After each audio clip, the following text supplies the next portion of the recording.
एकदम वो बोलो नहीं न पागलों को मिलेंगे तो फिर एक दूसरे के यहाँ कपड़े खोलने लगेंगे पागल बने। नहीं ऐसा हाँ गुरु नाम के दीवाने, गुरु नाम के। देखो महाराज, ये सरल लड़का गांव के झोपड़े में रहने वाले एक साधु महाराज के पास गया। साधु भी बड़े सरल थे, ये भक्त भी बड़ा सरल। साधु बूढ़े हो गए थे, उनको ताम झाम नहीं आता था, दिखाना नहीं आता था। वो दुनिया को किसी प्रकार से आकर्षित करने की कोशिश नहीं करते थे। उम्र हो गया तो शरीर भी उनका कंपन करता था, हाथ पैर हिलते थे। अरे बूढ़े महाराज है, इनके पास जाने से क्या मिलेगा, ऐसा बोल के लोग जाते नहीं थे उनके पास, कोई नहीं जाता था। ये सरल भक्त सोचता था कि इस बूढ़े महाराज की कौन सेवा करेंगे, मैं जाके सेवा करूं इन बूढ़े महाराज की। जाके सेवा करता था, पैर दबाता था, उनके लिए 2 रोटी कुछ सब्जी लेके जाके उनको खिलाता था। तो गांव वाले हंसते थे, अरे पागल, वो महाराज के पास जाने से तेरे को क्या मिलेगा, समय नष्ट करके क्या करे, तेरी खेतीबाड़ी देख वरना घर बिगड़ेगा तेरा। ये आंख में आंसू निकालते हुए जाके कहता, गुरुदेव ये दुनिया इतनी स्वार्थी क्यों है, हर जगह स्वार्थ क्यों देखती है, आपके चरण की सेवा में भी स्वार्थ देखती है। क्या गुरु की सेवा स्वार्थ से की जाती है, प्रभु की सेवा स्वार्थ से की जाती है? आपको दुनिया बोलती है ये बेकार महाराज है, इनके पास कुछ नहीं है, इधर मत जा। मुझे आप बहुत अच्छे लगते हो गुरुदेव। दुनिया कहती है उस खुद को तो हाथ से लोटा भी नहीं उठा पाता वो साधु, वो तुम्हारा क्या कल्याण कर पाएगा, वो बूढ़ा हो गया, मरने वाला है, उसको छोड़ दो, तुम अपने काम में लगो, ऐसे बोलते हैं गुरुदेव।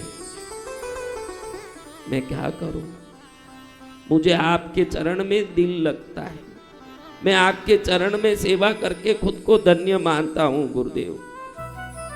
मुझे पता है आपने मुझे कोई मंत्र दीक्षा नहीं दिया, कोई कंठी नहीं बांधी, कोई नाम नहीं दिया, फिर भी पता नहीं पूर्व जन्म का कोई मेरा संबंध है आपसे। मुझे आपके चरण में बहुत अच्छा लगता है। दुनिया कहती है कि उनकी कोई शक्ति नहीं है, वो खुद के पास कपड़े नहीं, खाने नहीं, कुछ व्यवस्था नहीं, एक बेकार आदमी पड़े हैं, उनको गुरु मान के उनके पीछे क्यों पड़ा है पागल की तरह, मत जाओ उनके पास। लेकिन मेरा तो दिल आपके पास ही लगता है महाराज। ये बात जिस समय हो रही थी तब वो महाराज को महसूस हो गया था कि अब मैं 1-2 दिन का ही मेहमान हूं, ये भी उनको महसूस हो गया था। उसी समय क्या पता संयोग से इसके दिमाग से ये बातें सूझी और ये सब बोल रहा था, तो महाराज के आंखों से आंसू आने लगे। महाराज ने बोला, बेटा तूने मेरी सेवा की, अगर तू नहीं होता तो 10 साल पहले ही मैं मर जाता। तूने मुझे रोटी भी लाके दी घर से, मेरे हाथ पैर दबा के मेरे शरीर की शुश्रूषा भी की, नलाया धुलाया, कपड़ा पहनाया। मेरे को तो पेशाब टट्टी के भी ठिकाने नहीं थे, थोड़ा तेरे बल से मेरा बल बढ़ता गया। अब लगता है बेटा कल या परसों में मर जाऊंगा। लेकिन भाई तू ये जो बात बोल रहा है तो मैं तुझे एक बात बोल दूं, ये दुनिया वाले मूर्ख है बेटा, उनके पीछे मत जाना। वो संतों का चेहरा, रूप, रंग और उनकी वेशभूषा में जाता है। आज तुझे बता देता हूं मेरे बच्चे, संतों का रूप, रंग, वेशभूषा नहीं देखी जाती, उनके शरीर की वस्तु उठाने की शक्ति नहीं देखी जाती, उनकी कृपा में कितनी शक्ति है ये देखी जाती है। उनका ज्ञान नहीं देखा जाता। संत अनेक प्रकार से है, कोई पढ़े हुए ज्ञानी है, कोई अनपढ़ परमहंस महायोगी भी है। संत की ज्ञान भी नहीं देखी जाती बेटा, उनका रंग रूप भी नहीं देखा जाता, उनका पगड़ी, साफा, चोला, वेश नहीं देखा जाता, उनकी कृपा की शक्ति देखी जाती है। पूरे संसार के लिए जो दया करते हैं, पूरे संसार के लिए जिनके हृदय में करुणा होती है, पूरे संसार की चिंता जिनमें होती है, वही संत हैं बेटा। मैं तुझे आशीर्वाद देता हूँ, कल परसों में चले जाऊंगा, तुझे ये पद चंपी करने नहीं मिलेगा, गुरु सेवा करने नहीं मिलेगा, लेकिन इतने दिन तूने जो सेवा किया उस सेवा के लिए कुछ देना मेरा फर्ज है। तू सोचेगा कि जो महाराज की खुद की झोपड़ी टूटी पड़ी है, खुद की झोपड़ी में बरसात आए तो पानी सीधा झोपड़ी से आकाश से ही उतर के अंतर आ जाता है। दिन में सूर्य दिखता, रात में तारा दिखते हैं। ऐसे फूटी झोपड़ी में रहने वाला ये महाराज हमको क्या देगा? तू जानता नहीं बेटा, संत अपनी समृद्धि से नहीं, अपनी साधना की शक्ति से आशीर्वाद देते हैं। आज मैं तुझे आशीर्वाद देता हूं, फिर जाने के बाद मैं पछताऊंगा कि मेरे शिष्य को कुछ नहीं दिया मैंने। इसलिए आज ही मैं तुझे देना चाहता हूं मेरे बच्चे। आज मैं तुझे आशीर्वाद देता हूं। तूने मेरे पैर दबाए, तूने खाना लाके मुझे खिलाया, मेरे ये दुर्बल शरीर की शुश्रूषा की। आज दिल भर के आशीर्वाद देता हूं बेटा। तू मट्टी में भी हाथ डालेगा तो वो सोना हो जाएगा, ये मैं आशीर्वाद।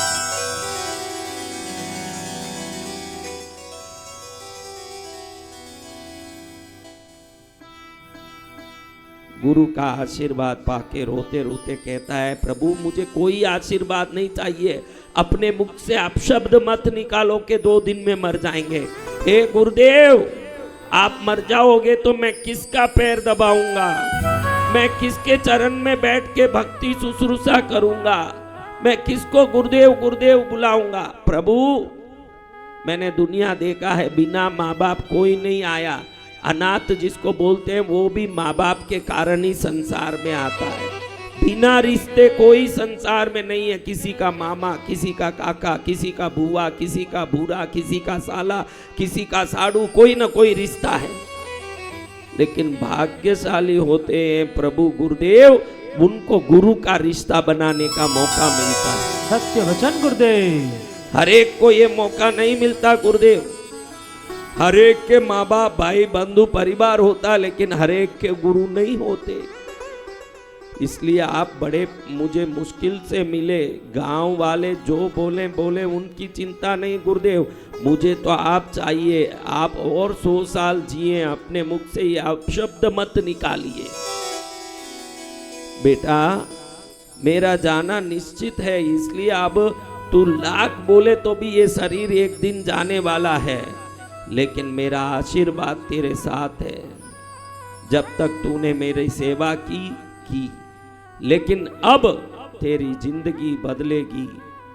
मुझे तू झोपड़े में देखते हुए कहता है कि फूटी झोपड़ी में रहते हैं। मैं फूटी झोपड़ी में रहता हूँ बच्चे, लेकिन मैं जिस पर कृपा कर देता हूँ वो महलों में रहते हैं, वो ध्यान रखना। जय जय गुरुदेव।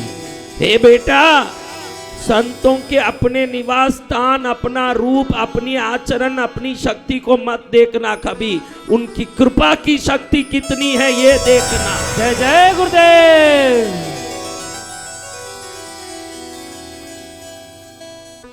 गुरु भी शिष्य की भक्ति देख देख के रो रहे हैं, शिष्य भी गुरु की कृपा देख के रो रहे हैं। और समय बीता, 2 दिन में गुरु ने प्राण त्याग दिया। गुरु ने प्राण त्याग दिया। और इधर ये बच्चा रोड में आ रहा था, अपने खेत की ओर जा रहा था। पास गांव के एक जमींदार उसको सामने देख के खड़ा करके बोलते हैं, बेटा मेरे जमीन की खेती भी तू संभालेगा क्या? ये मन में सोचता, अब तो गुरुदेव चले गए, मैं तो अकेला रह गया, अब करूंगा भी क्या? कुछ काम तो करना ही है, जरूर संभालूंगा। गुरु की कृपा जो उन्होंने आशीर्वाद दिया वो बरसने लगी। जमींदार के मुख में गुरु कृपा बैठ गई। जमींदार कहते हैं, मैं तुझे पगार नहीं दूंगा बेटा, जितने भी खेती में आएगा माल 20% तेरा हक होगा ना, 80% मेरा होगा। और 1 साल में ही इसको 20% से इतना आ गया दान, और उसको बेच के उसी साल में वो करोड़पति बन गया। जय जय गुरुदेव। ये बच्चा ही खुद साधारण रूप से रहने वाला अब इसको हरदम याद आता है कि मेरे गुरु ने कहा है मैं मट्टी में हाथ डालूंगा तो भी वो सोना हो जाएगा, सोना हो जाएगा। हर क्षण ये सोच सोच के खुश होता है। फिर सोचता है कि अब मेरे पास इतना धन है तो इस धन को रख के मैं और कुछ करना चाहिए।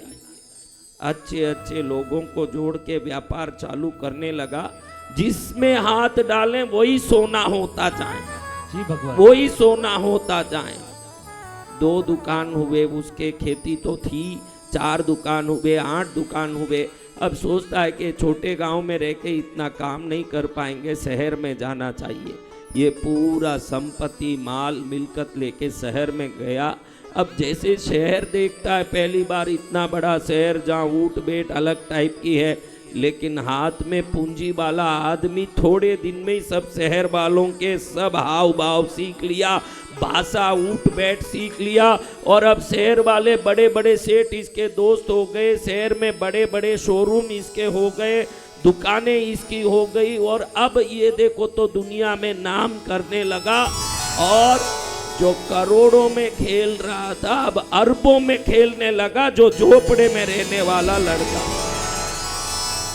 उसके किसी भी दुकान में जाओ, गुरु की बड़ी सी तस्वीर लगी हुई है, नीचे लिखा है गुरुर ब्रह्मा गुरुर विष्णु गुरुर्देवो महेश्वरा गुरुर साक्षात परब्रह्मा तस्मै श्री गुरुवे नमः। जय जय गुरुदेव।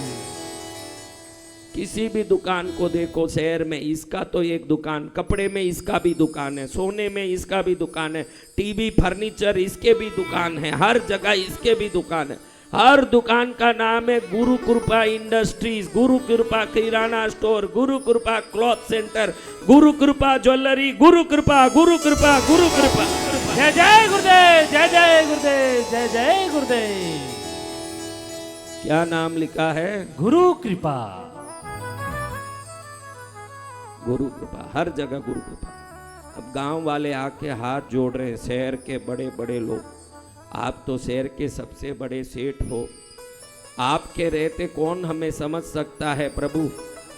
यहाँ के नगर सेठ ने शरीर छोड़ दिया है, अब हम चाहते हैं कि नगर सेठ का पद आप संभालो और इस शहर के नगर सेठ बनो। झोपड़े में पड़े रहने वाला खेडूत अब क्या बन गया है? नगर सेठ। नगर सेठ, नगर सेठ बन गए। इधर लायंस क्लब वाले आ रहे हैं कि लायंस क्लब, रोटरी क्लब, जेसीस, जितने भी व्यापारी संघ है सब आ रहे हैं, आपको अध्यक्ष बनना है। लायंस क्लब के अध्यक्ष सेठ, रोटरी क्लब के अध्यक्ष सेठ, जेसीस क्लब के अध्यक्ष सेठ, व्यापारी संघों का अध्यक्ष सेठ, ज्वेलरी सराफा अध्यक्ष सेठ, सब जगह सेठ। कहीं जाओ माला, कहीं जाओ माला। हाँ, आप लोगों को हम लोग घड़ी घड़ी कहते ताली बजाओ ताली बजाओ, उसके बाद बड़े मुश्किल से आप ताली बजाते हो। जी भगवान, आपको पता नहीं है, हम किसी के सम्मान में ताली बजाएंगे तो हम उनके लिए ताली नहीं बजा रहे हैं, हमारे लिए ताली बजवाने के कर्म को उत्पन्न कर रहे हैं।